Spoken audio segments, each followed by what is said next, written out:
Assalamualaikum warahmatullahi wabarakatuh. Saya Abdul Kohar. Saat ini saya lagi bersilaturahmi di rumahnya AA atau Akang ya, kalau bahasa Garut itu Akang Abdul Khalik MM MPDI, menjelaskan tentang kurban.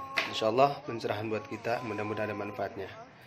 Ya, masuk ke channel Abdul Kohar. Assalamualaikum warahmatullahi wabarakatuh. Hukum udhiyah ini spesifiknya adalah kurban.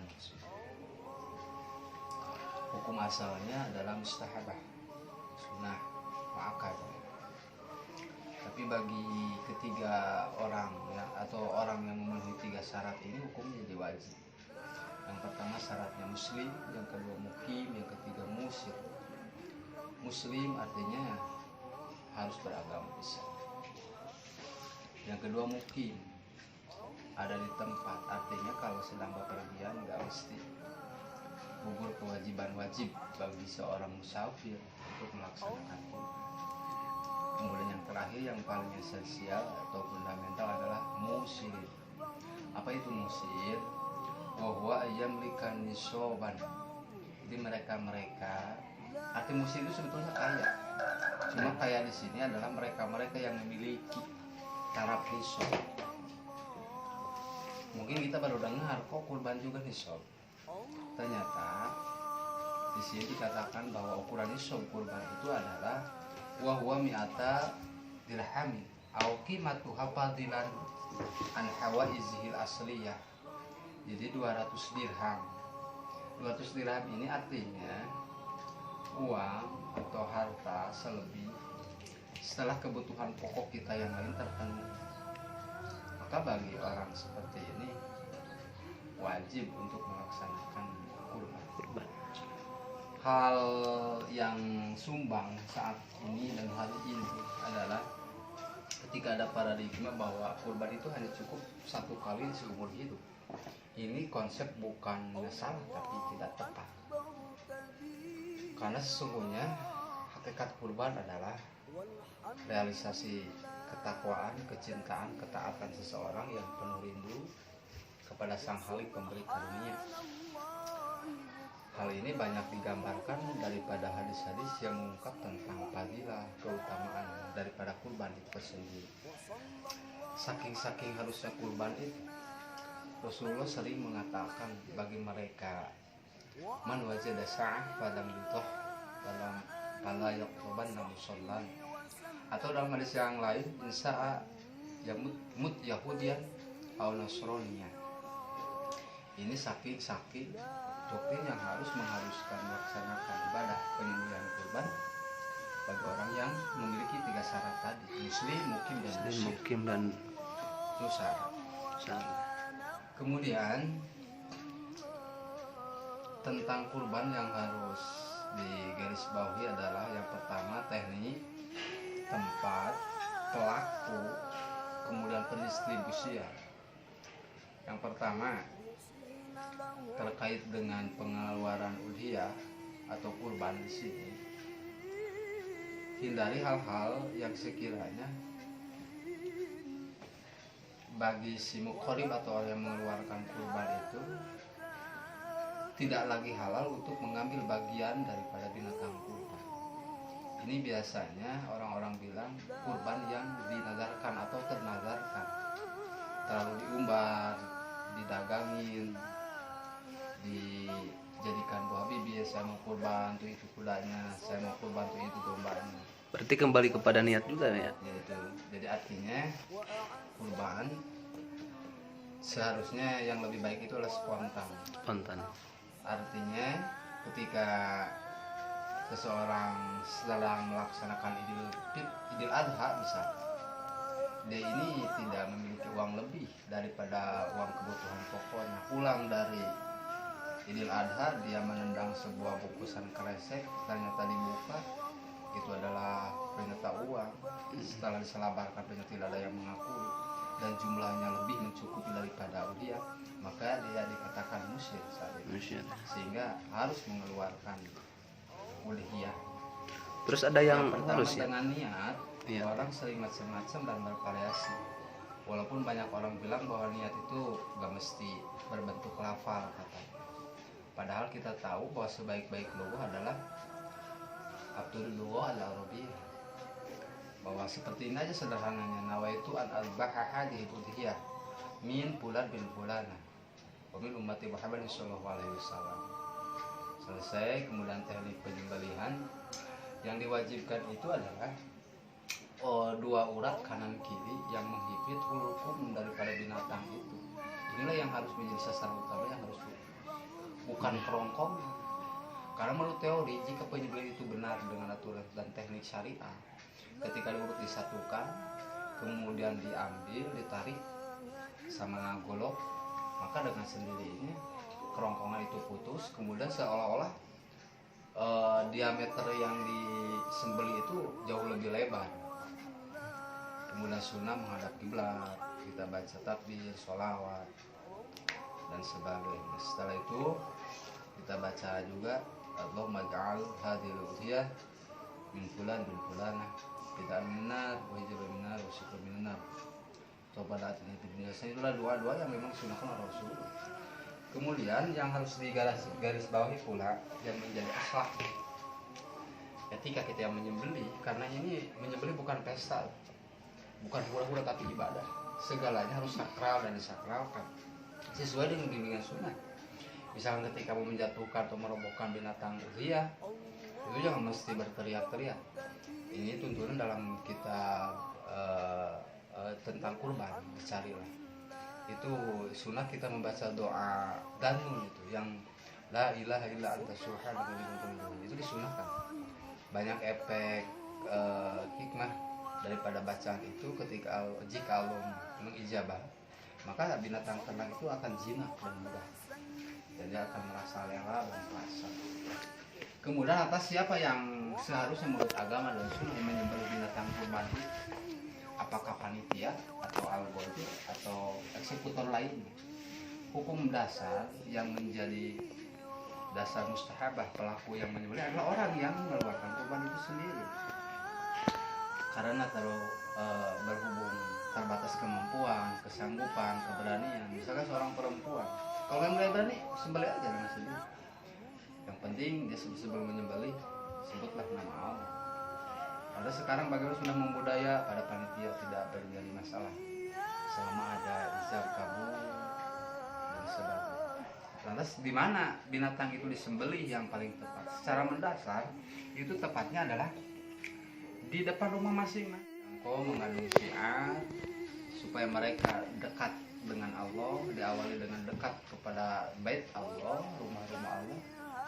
Karena daripada hakikat daripada kurban itu adalah la yanallahu al-luhum hawla dima'ha walakin yanalu at-taqwa.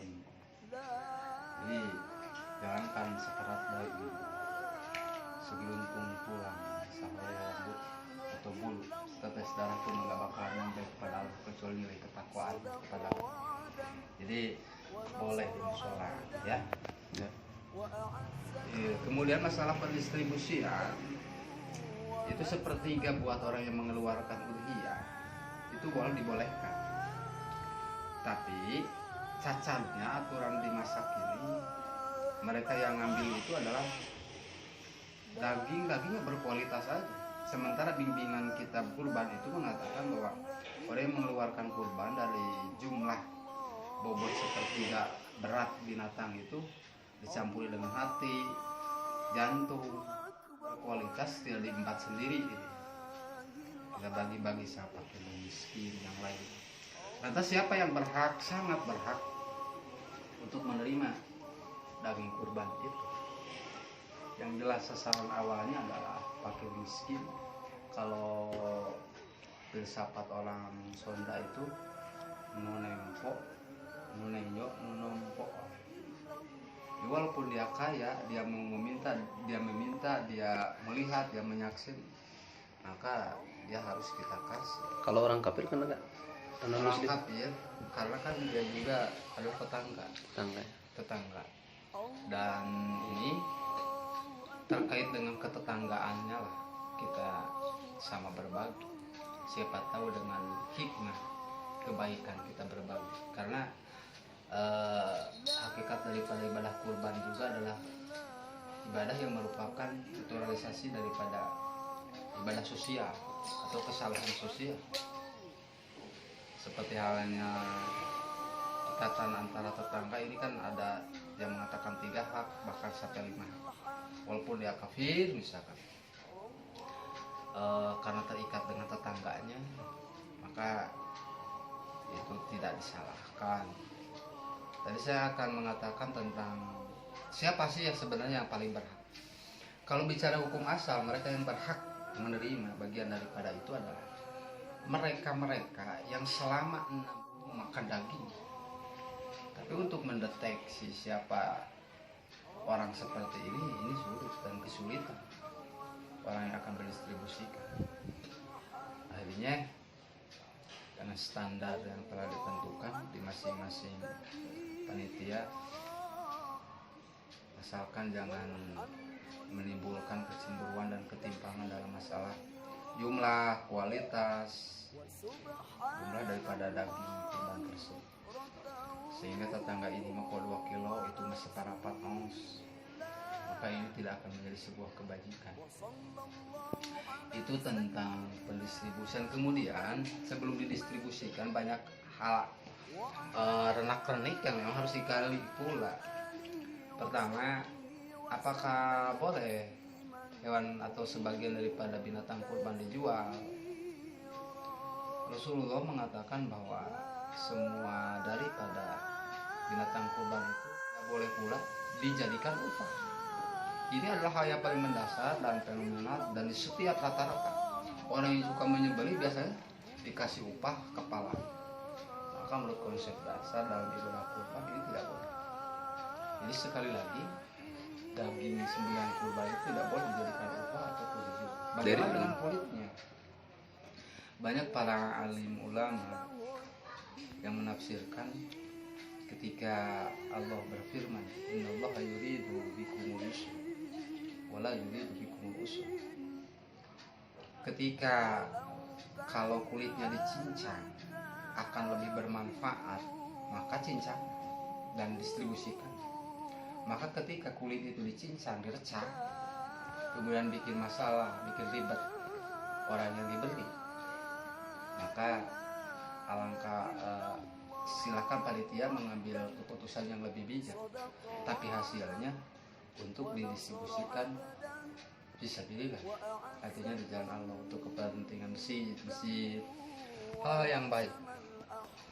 Pengecualian ketika daging kurban habis semuanya, kemudian ada seseorang atau beberapa orang yang tidak menerima karena kehabisan, lalu yang tersisa adalah kulit, mereka minta kulit, maka saat itu pun berikan aku. Lantas bagaimana tulang belulang, tengkorak kepala yang besar-besar, balung-balung, dengan syarat ketika pengambilan daging daripada tulang itu jangan terlalu bersih, agar ada tulang taleng lah gitu, agar ada sisa-sisa daging yang nempel pada itu. Tapi kenyataan saya sering juga melihat akhirnya tulang-tulang itu numpuk aja di karungin dan dibuang. Padahal banyak yang memerlukan. Jadi ada orang yang menafsirkan sebuah hadis terkait dengan cara atau teknik penanakan daging akikoh. Jadi kan sunnahnya pertama memotongnya jangan sampai kecil-kecil. Kalau orang sunnah bilang mah ulah nepi ka remek ke tulang. Jadi keluar parahnya. Ini bisa diartikan ketika kita mau mengambil daging daripada tulang-tulang jangan sampai terlalu bersih, sehingga tulang itu jadi dibuang. Tapi kalau dalam tulang-tulang itu masih nempel sayatan-sayatan daging, insya Allah maka tulang itu akan dipotong-potong dan didistribusikan. Dan terakhir, ketika panitia ribut misalkan, padahal kan ada panitia, iya mah bagian, iya mah jatah. Kita tanya dulu, jatah ini apa bentuk maksudnya, upah atau sama bagian seperti yang dibagikan kepada yang lain. Kalau konsepnya itu masuk adalah upah, maka itu tidak boleh. Jadi yang harus garis benar-benar adalah daging kurban tidak boleh dijual, Belikan. juga tidak boleh dijadikan. Karena sesungguhnya keutuhan kurban adalah keutuhan pula dan kesempurnaan seseorang dalam melaksanakan ibadah. Nanti dalam sebuah hadis diceritakan begini kan, ini motivasi. Sini nih. Ketika kita nanti bangkit dari alam barzah atau alam kubur, pas kita tengadah, maka di atas kepala kita sudah ada ekor binatang, walau alam bentuknya binatang atau apapun. Cuma di sini disebutkan bahwa ada seperti binatang sifat-sifatnya, di mana tanduknya aja atau kulitnya diciptakan dari emas, matanya diciptakan atau dibuat daripada yakut surga. Kemudian tanduknya itu dibuat daripada emas pula. Kemudian orang yang bangkit daripada kubur itu bertanya, siapakah Anda? Maka binatang itu menjawab, saya adalah binatang kurbanmu. Dia menjawab seperti itu. Kemudian binatang itu juga bilang bahwa